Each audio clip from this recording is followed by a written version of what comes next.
Asia cup 2025 की इख्तितामी तकरीब तनाज़े का शिकार। भारतीय टीम ने एसीसी के सदर मोहसिन नकवी से ट्रॉफी लेने से इनकार कर दिया।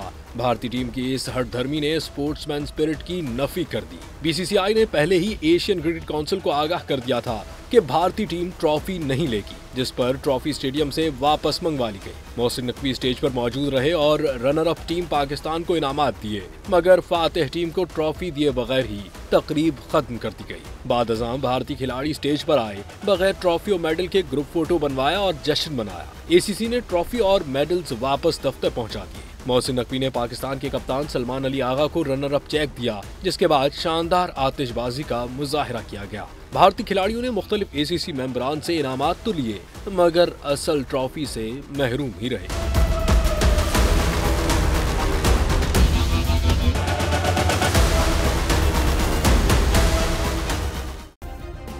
सब्सक्राइब करें और बेल दबाएं ताकि कोई खबर रह न जाए।